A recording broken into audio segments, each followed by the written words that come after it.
Hello and welcome to today's episode. I was a little hesitant to record this, but you know what? I'll record it quick because speed matters here. This episode was originally going to be named The Clown Show Continues in Canada because there was a lot of stuff coming out of Canada. But the recent Hamas attack on Israel changed the whole tone of this episode. I have to say, in the beginning, that I condemn what's happened to Israeli civilians. I stand with citizens of Israel on this issue, and I absolutely condemn the Hamas terrorist attack on Israeli citizens. So let's get started with our first topic. Slovakia's election in favor of Russia. Start of domino effect against the West. Slovakia's former PM Robert Fico. His name is pronounced a little differently, but his name is spelled Fico, F-I-C-O. So for ease of pronunciation, I'm just going to call him Fico. Slovakia's former PM Robert Fico wins election campaign. His party Smer has 23.7% votes. The Progressive Slovakia Party came in second place with 15.6% votes. The Hlas Party came in third place with 15.4% votes. This means a coalition government will be formed. Hlas Party is led by Peter Pellegrini. He was Fico's deputy in Smer Party but left it in 2020. There's a good chance that Hlas and Smer Party form a coalition government. Here's the fun part. Robert Fico vowed to withdraw Slovakia's military support for Ukraine if he won, and the party that came in second was pro-EU. So Slovakia is tilted towards neutrality. Remember, Poland withdrew military support to Ukraine over grain dispute, and Polish president compared Ukraine to a drowning man who will drag you down. Poland also has elections in coming weeks. The question is, will Poland's new anti-Ukraine stance last after the elections, or is this just an election campaigning thing? We'll see. In Germany, AfD or Alternative for Deutschland is soaring in popularity. That party wants to restore relations with Russia. And I think one of its leaders was attacked by injections or something like that. Attacked by needle. And I think he was basically poisoned. And CDU is the Angela Merkel's party. And Olaf Scholz party, something like the SPD and CDU. They want to ban AfD because they want to protect their democracy. Hungary and Austria are already neutral. Switzerland is also neutral, I think, although at the start that Swiss neutrality was abandoned, and that has hurt Switzerland's credibility as a neutral state. They're trying to get it back, but it's undeniable that European population is fed up with dispute between countries that are not part of either EU or NATO. They're suffering from inflation caused by disruption in Russian natural energy. On top of inflation caused by all the money printing during the COVID pandemic lockdowns. Double inflation. That's double whammy, I guess you can say. And they're not interested. I think they were interested in the beginning because Europeans generally have Russophobia, whether justified or not. And they were quick to revert to that Russophobia as soon as this conflict escalated in 2022, and it It was called Russia's unprovoked invasion and all that. But slowly, people are realizing the truth, or they don't really care about Ukraine that much, that they would rather get their cheap Russian energy. And they want to restore relations with Russia again. Whether you know the truth about Ukraine or not. Inflation has been hurting. And it's not Europe's war.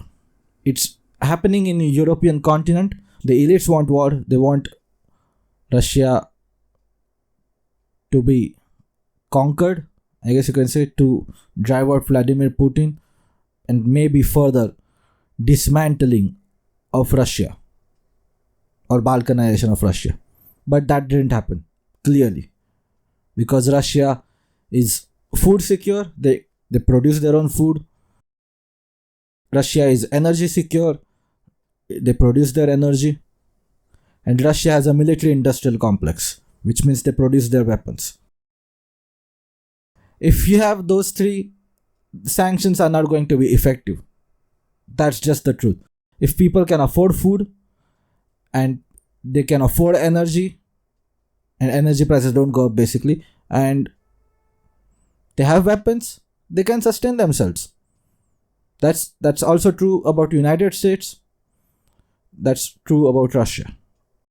If all the sanctions that are on Russia were applied to United States somehow, and let's just say ruble was the international currency and Russia sanctioned United States, US will survive for the exact same reasons, because food independence, energy independence, and military industrial complex are critical for any nation state.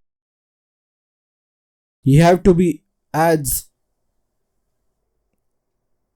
self-sufficient as possible in those three, and if you are, you're good, you're covered. But Europe is not food sufficient, Europe is not energy sufficient, and Europe doesn't have its own military industrial complex, except for maybe France. Other countries, they have military weapons manufacturers, but they're dependent on United States for the most part. So there's that.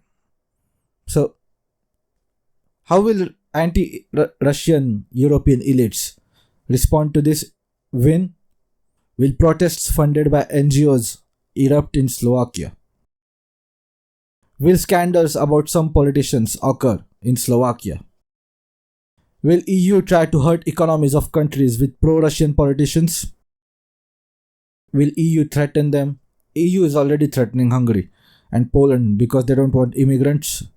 They don't want to take refugees. And Slovakia... What was that noise? Okay. So Slovakia does not want to be part of this whole anti-Russian crusade. They want to be neutral. And to be honest, they were under Soviet influence, under Czechoslovakia, when it was Czechoslovakia. And a lot of citizens remember Soviet times as fondly. A lot of them. Not just in Russia, but also in Eastern Europe. Maybe except Poland. Maybe. Because Poland and Russia has had this history. They've invaded each other, they've conquered each other, they've ruled over each other. So Poland has a lot of Russophobia, for sure. But other countries, not so much. Even Hungary, and where tanks were sent by Soviet Union in 1950s, which was a terrible move. Even Hungarians, they understand that they need Russia. They don't have as much Russophobia as, say, Poland or even Britain, for example. And especially considering what's happening in West, which is not happening in Hungary and Poland, the immigration that's happening and all the decline in standard of living that's happening because of high levels of immigration. They're slowly moving towards Russia. Poland, Poland probably will start slowly moving towards Russia because Russia is not Soviet Union. Russia is an Christian Orthodox nation. It's a conservative nation, just like Hungary, just like Poland. And Russia is not for mass migration, just unlike European Union countries, unlike Western European countries. And even though their demographics are terrible, Russia's demographics, they have too many old people, they are not importing huge amounts of immigrants like Western European countries. And Western European countries and United States, they're pushing all this woke stuff. Hungarians are not fan of that. Poland is not fan of that. Russia is not fan of that. And even Ukrainians are not fan of that. We will see a lot of protests and by NGOs, political scandals. You can expect a lot of that. I think that's how Washington and London will respond, and Brussels. Next topic. These are 3 topics in one. Clown show continues in Canada. These are 3 topics in one. Let's talk about the Ukrainian scandal. Canadian Parliament invited Ukrainian World War II soldier and gave him standing ovation. Of course, there was blowback. Ukraine's far-right issue is not just a Russian propaganda. Now everyone knows. Everyone knows. Everyone who remotely follows this Russia-Ukraine conflict, anyone who follows international news, definitely knows the truth about Ukraine's far-right issue. Let's just call it. And people were saying, Zelensky is Jewish and all that. I think that people who pointed out that Ukraine has a far-right issue, people who were pro-Ukraine just said, look, Zelensky is Jewish. That's like saying Obama is black. Therefore, America has no racism problem. And now, because of this Canadian Parliament scandal, everyone just knows. Everyone blamed PM Trudeau. But his house blamed the Speaker of the Parliament. I think his name is Anthony Rota. The House Speaker resigned. Here's what Trudeau said, responding to journalists. He did a lot of ums and ums and he repeated few words. I've cut those out. But here's what he said. Obviously, it's extremely upsetting this happened. The Speaker has acknowledged his mistake and has apologized. But this is something that is deeply embarrassing to the Parliament of Canada and by extension all Canadians. I think particularly of Jewish MPs and all members of the Jewish community across the country who are commemorating Yom Kippur today. I think it's going to be really important that all of us push back against Russian propaganda, Russian disinformation, and continue our steadfast and unequivocal support for Ukraine, as we did last week with announcing further measures to stand with Ukraine in Russia's illegal war against it. So he blamed entire parliament. Then he extended that blame to all Canadians. And then he blamed Russian disinformation.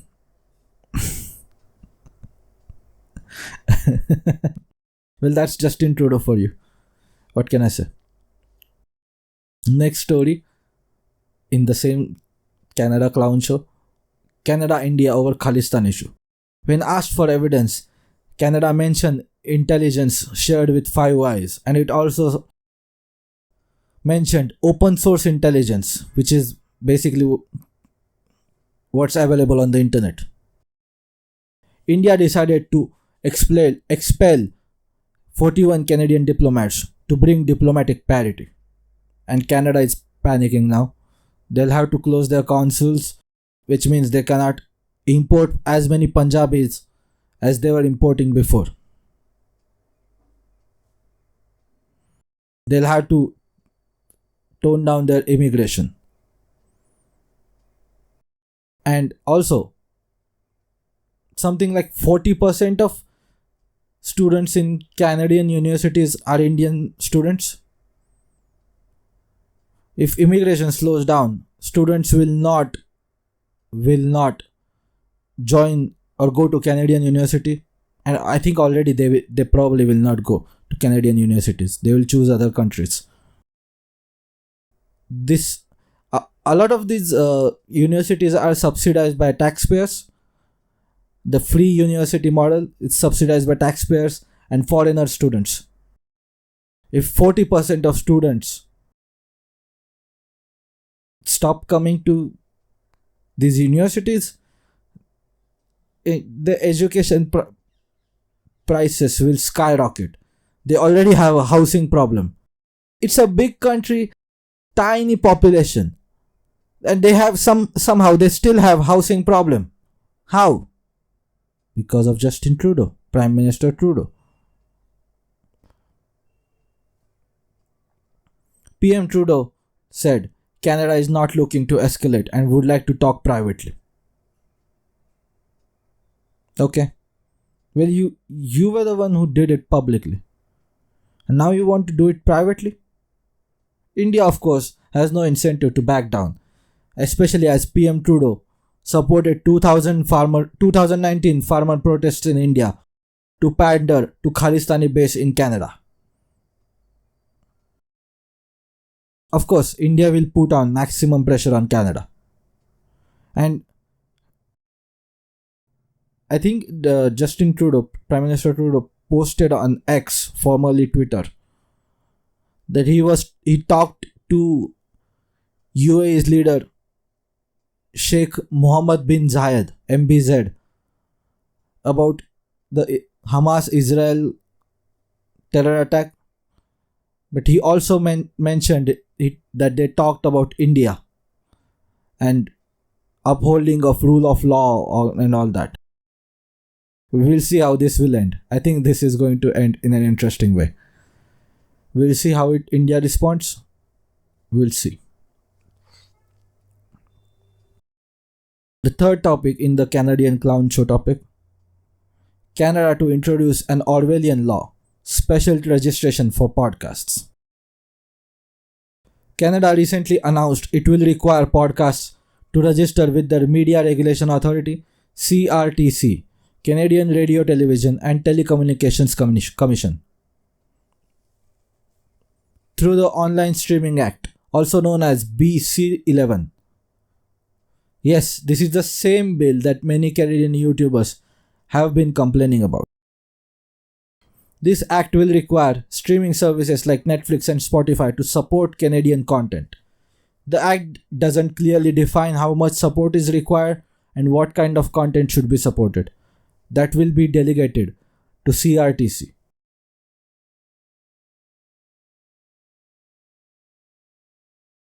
There was immediate backlash to this bill. Elon Musk said Trudeau is trying to crush free speech in Canada.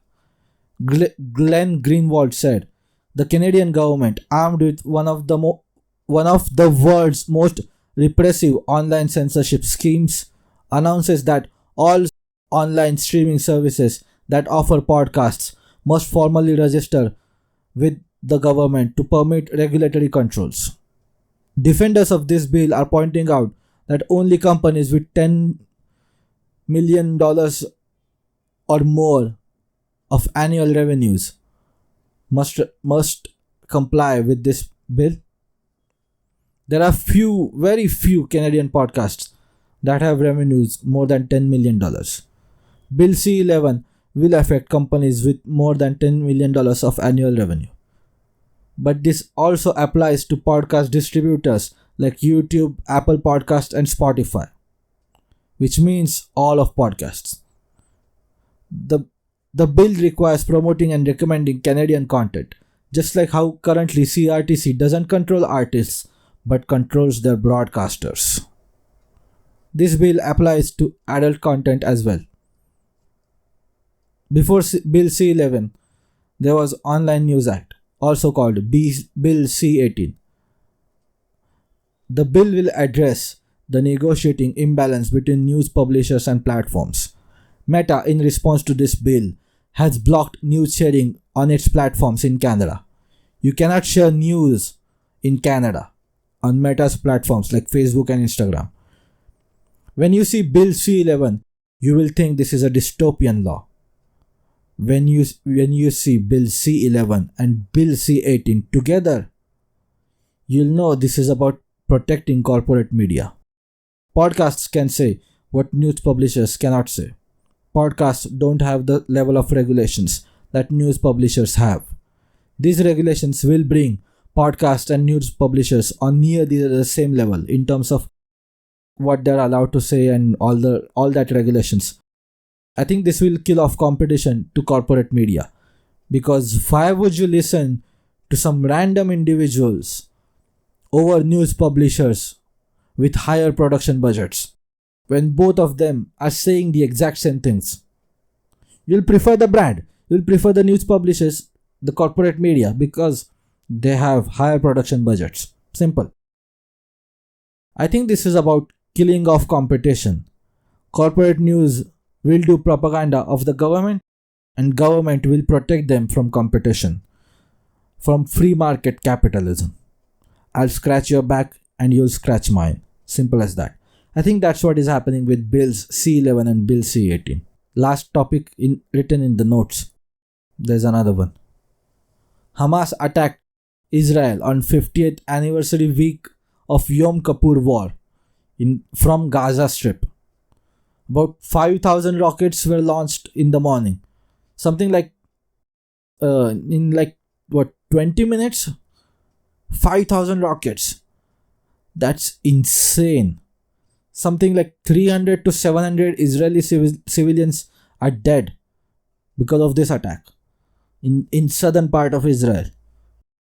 Hostages taken. This is Gaza Strip.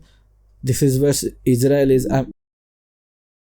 I'm just pointing out through hand gestures. Probably will include map. If not, there's this tiny Gaza Strip. There's Israel, and on the right of Israel, or east of Israel, I guess you can say, there's West Bank. On the east of Israel, many hostages were taken to Gaza. Many women were abused, and on camera, many civilians are. One of the footages that has gone viral is Gaza's soldiers or terrorists. They were parading naked a dead body of a woman. Absolute barbarism, if you think about it. Even if you support Palestinian cause, this is barbarism. This is absolute barbarism.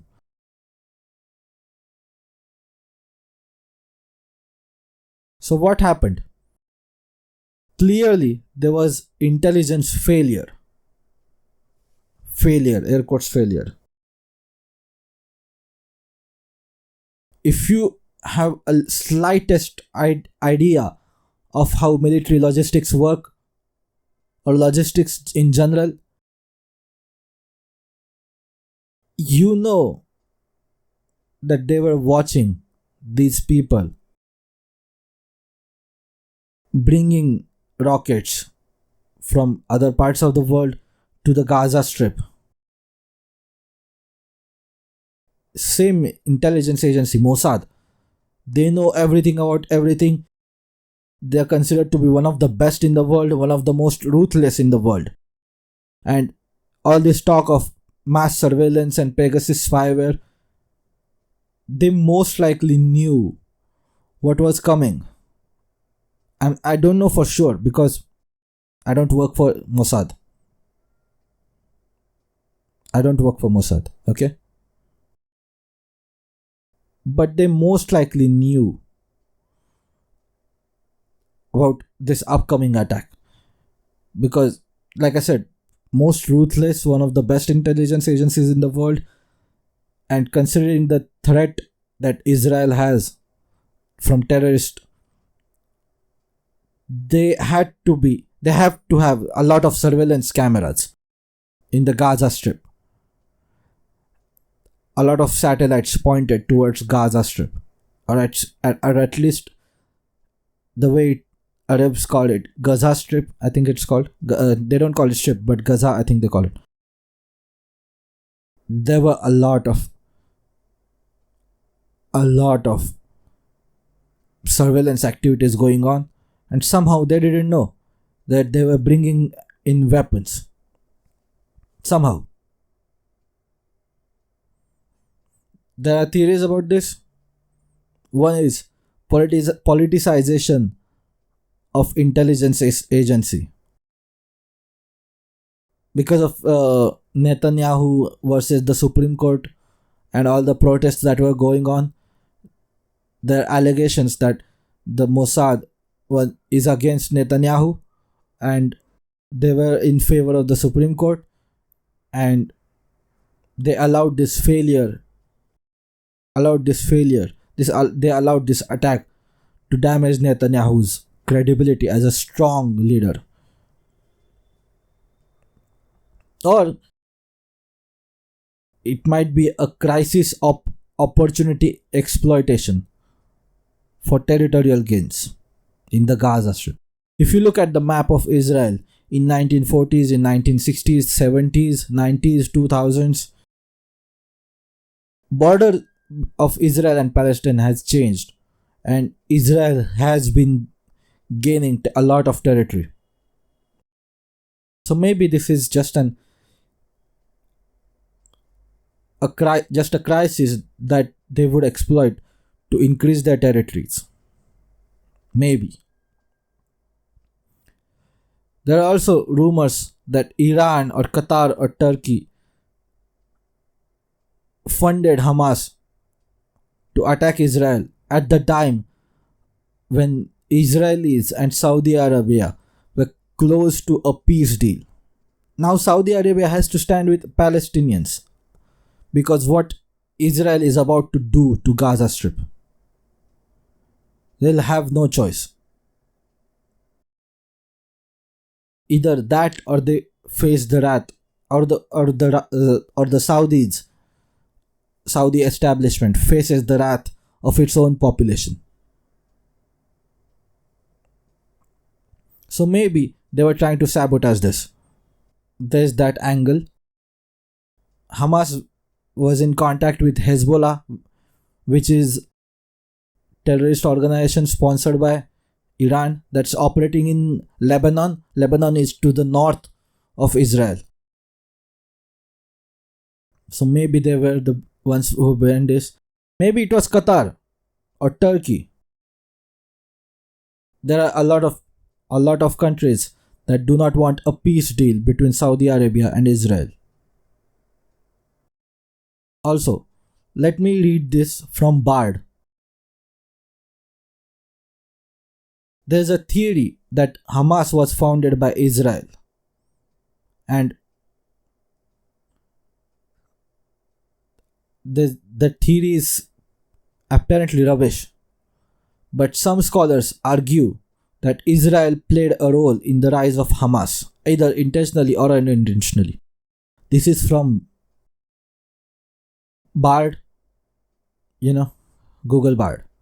Some scholars argue that Israel intentionally supported Hamas in 1980s as a way to weaken the Palestine Liberation Organization (PLO), which was seen as more secular and nationalist movement. Hamas was seen as more Islamist and religious movement, and Israel believed that it would be less likely to threaten its existence. Calling it apartheid and whatnot. A secular state will call Israel apartheid. A lot of leftists do, and maybe that's why they supported Hamas or rise of Hamas. Unintentionally. Other scholars argue that Israel's policies in Palestinian territories indirectly contributed to the rise of Hamas. For example, Israel's occupation of West Bank and Gaza Strip, its economic blockade of Gaza, and its use of violence against Palestinians have all been cited as factors that have alienated the Palestinian people and made them more likely to support Hamas. Evidence. There is some evidence to support both of these arguments. For example, in 1998, Yossi Olmert, a former Israeli mayor of Jerusalem, said that Israel had created Hamas in order to split the Palestinian movement. However, there is also evidence that Israel was wary of Hamas from beginning. For example, in 1989, the Israel military raided a Hamas mosque and arrested several of its leaders. Conclusion. It is difficult to say definitively whether Israel played a role in the rise of Hamas, either intentionally or unintentionally. However, it is clear that Israel's policies in Palestinian territories have had a significant impact on the development of Hamas. It is also important to note that Hamas is a complex and multifaceted organization, and its origins are the subject of much debate. Hamas has its roots in Palestinian society, and it is likely that it would have emerged even if Israel had not played a role in its rise. Whether Israel supported or founded Hamas, it's clear that Hamas was later subverted by Saudis and Iranians and anyone who was funding terrorist groups in 80s, 90s, early 2000s and also 80s, 90s, 2000s and early 2010s. It's clear. A lot of countries have supported a lot of terrorist organizations. That is the truth. One of the most famous examples of this is United States supporting Al-Qaeda against the Soviet Union in 1980s. What is terrorism? Or what is terrorist organization? It is, I guess you can say, asymmetrical form of warfare. Just like unconventional and asymmetrical form of warfare. When a side with lower power attacks a side with higher power. Military power, geopolitical power, economic power. Because they know the weaker power knows that it cannot defeat the more powerful state in a traditional war. But thing about terrorism is that terrorists are snakes. You cannot just expect to keep a snake in your backyard and expect it to not bite you, right? So that's what United States did. They kept snakes, Al-Qaeda, against Soviet Union. Later on, Al-Qaeda beat United States with 9/11 attacks. That's what Pakistan did.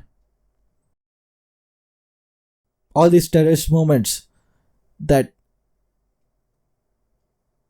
it supported or founded or created from American money against Afghanistan and also against India in Kashmir and all over India.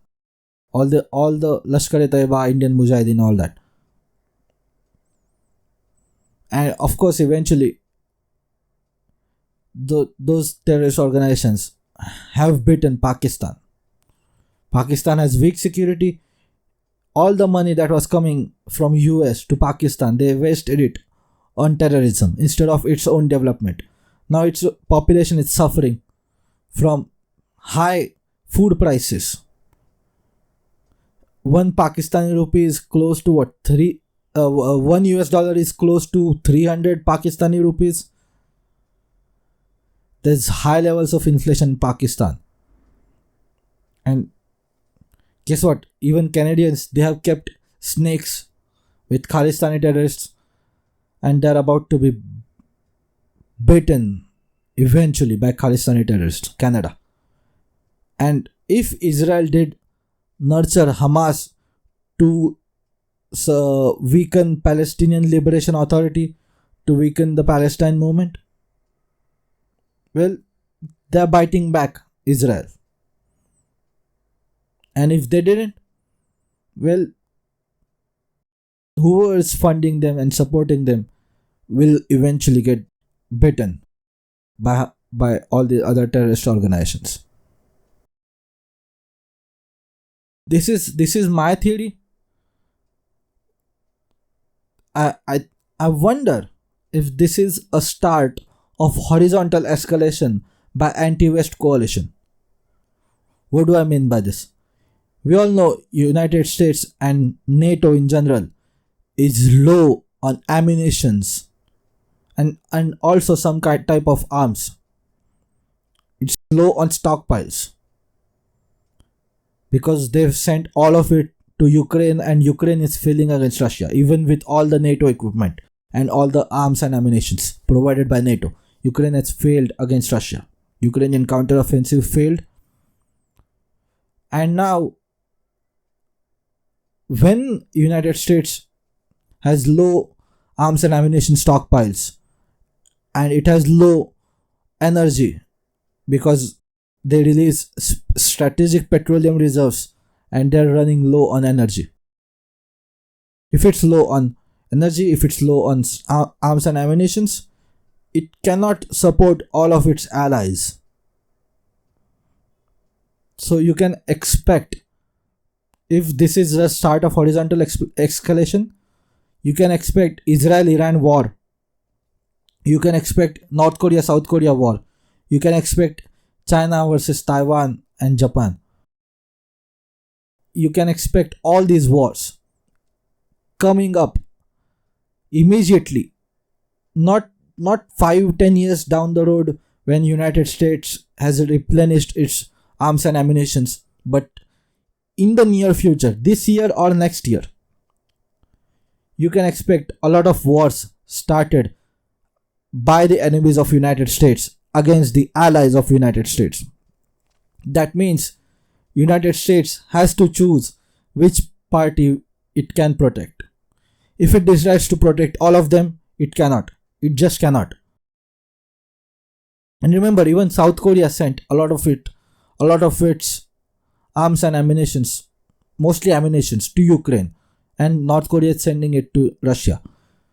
Maybe that won't happen. Maybe there won't be a war between North and South Korea in the immediate future. But if America's enemies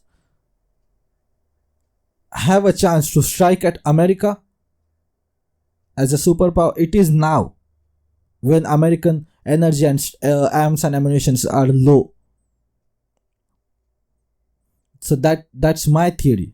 This might escalate into Iran-Israel war. This might you might expect China, Taiwan, North Korea, South Korea war. You might expect a lot of conflicts against allies of United States by enemies of United States. That's my theory. That this is the start of horizontal escalation. What should be the solution? First and foremost, Iran-Saudi Arabia peace deal, Iran-Israel peace deal, and total complete neutralization of Hamas. Remember, Hamas is split between Saudi faction and Iranian faction, and Saudi faction is almost neutralized, but Iranian faction is not neutralized, and that Iranian faction of Hamas attacked Israel from Gaza Strip. So Iran-Israel peace deal needs to occur for total neutralization of Hamas. Iran-Saudi Arabia peace deal needs to occur for total neutralization of Hamas. Qatar, Turkey needs to be dealt with by United States. They have their own goals, Qatar and Turkey. They need to be dealt with because Saudis and UAE are ready to move on to better future, to diversify their economies from oil and from terrorism. They want to increase tourism, decrease terrorism, increase tourism. They want to become a logistics hub in India, Middle East, Europe corridor. They want to diversify their economies. But Qatar not so much, and Turkey wants to its it wants to expand its geopolitical influence. In a softer way, it wants to recreate the Ottoman Empire. Instead of just one empire, one caliphate annexing, kind of like NATO and EU type solution with all of its. That's what Turkey wants with all of its former Ottoman Empire areas. Qatar and Turkey need to be neutralized. Solution number 2. After solution 1 is implemented, solution 2 also needs to be implemented. Or maybe side by side, solution 1 and solution 2 need to be implemented.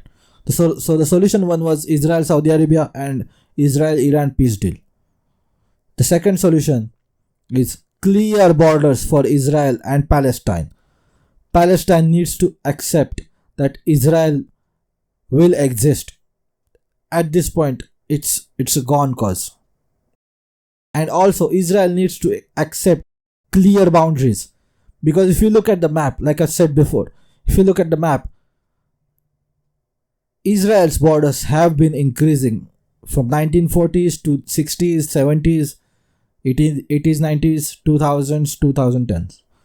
And maybe it will expand further into the Gaza Strip now. Maybe. There needs to be clear border for Israel and for Palestine. And also, Jerusalem needs to be Vaticaned. And that is, it should be turned into an autonomous religious city-state, just like Vatican is. Because Jerusalem is a holy site, not just for Jewish people, but also for Christians and also for Muslims.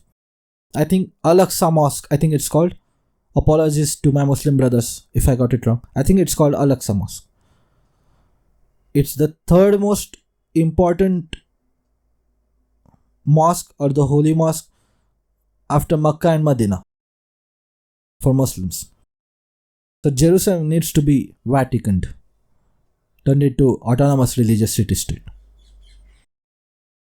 Otherwise, this conflict will continue. The Middle East will be unstable.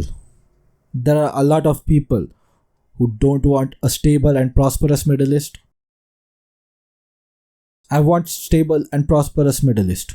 A lot of Indians and a lot of Chinese, by the way, want a stable and prosperous Middle East because, or anyone, basically anyone who imports oil and is dependent for oil and natural gas on Middle East wants stable Middle East. Some countries do not want it. Some Muslim countries, some non-Muslim countries don't want a stable Middle East. But most of the world, including Middle East, wants a stable Middle East. So that's that. End of my notes. I'll briefly touch on the Google Pixel event. First, I'll just talk highlights. Okay. Google Pixel Watch 2 was released. That watch has more battery life than the first one. That was the complaint of the first Pixel Watch, that it doesn't have enough battery. Pixel Watch 2 has more batteries, more powerful battery, and that's a good thing. I hate smartwatches because how you have to charge them frequently. Apple Watch, all the smartwatches, you have to charge them once in a day or once in 2 days. If you look at this Amazfit smartwatch, so they call it smartwatch, but this is actually a Fitbit watch, like fitness watch, just with a bigger screen. Usually those fitness bands have like really tiny screen. This has a nice screen, nice big screen. I have to charge this once in a week. This is great battery for, smartwatch. This actual smartwatches like the wearers watches and Apple Watch, they need to get the battery to this level somehow. A lot of battery optimization, maybe innovation in battery chemistry, but those smartwatches need to get up at least up to charging once a week. A lot of Garmin watches, you have to charge them like once in 14 days. That's insane. That's amazing. Anyway, next headline was that Google Pixel now has a better video than iPhone, or just as good video on iPhone than iPhone. They compared it to iPhone on stage. But here's the problem. iPhone, you just shoot the video and it's really that good just after shooting video.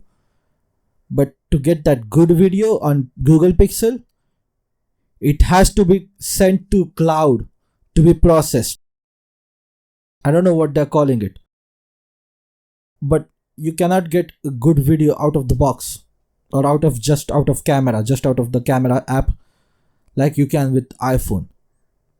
If you have to send it to cloud, it's kind of useless because you can just edit it on your computer or wherever. So why bother with this? It feels a little stupid. If it's really good compared to iPhone, maybe it's acceptable, but the fact that you have to process that video on cloud, why bother comparing it to iPhone? Just compare it to non-processed pixel video with the processed pixel video, because in that process you just end up making iPhone video look good. That Google has to process that video on cloud to get a better or just as good video as iPhone video. And it's a bit stupid. They announced 7 or 8 years of software update. Let me check it, confirm this first.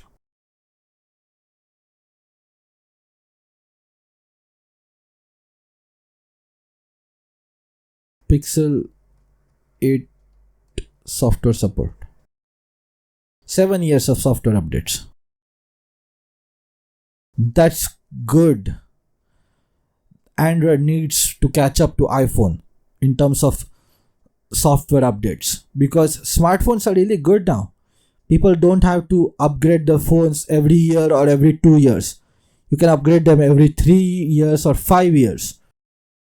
Smartphones are really good. Unless you have a lot of money and you want latest and greatest, you don't need to you don't need to change your phone every year or 2. You're good with 5 years and 3 years to 5 years. And I think 7 years of software update is really good. But the big question is, will they deliver on that promise? Will Google deliver on that promise? Just few weeks ago, they shut down Pixel Pass. Pixel Pass was subscription service where you can pay for Pixel insurance, you can pay for Google One, you can pay for YouTube, and you can pay YouTube Premium. You can pay for installments, which means on Google Pixel Pass, if you're a subscriber to Google Pixel Pass, you'd get a new Pixel every 2 years. The problem is they shut down the Pixel Pass program before they even reached 2 years after announcing the program, which means no one, or however many people who are subscribed to the Pixel Pass program, they never got a new Pixel. Never. It was shut down just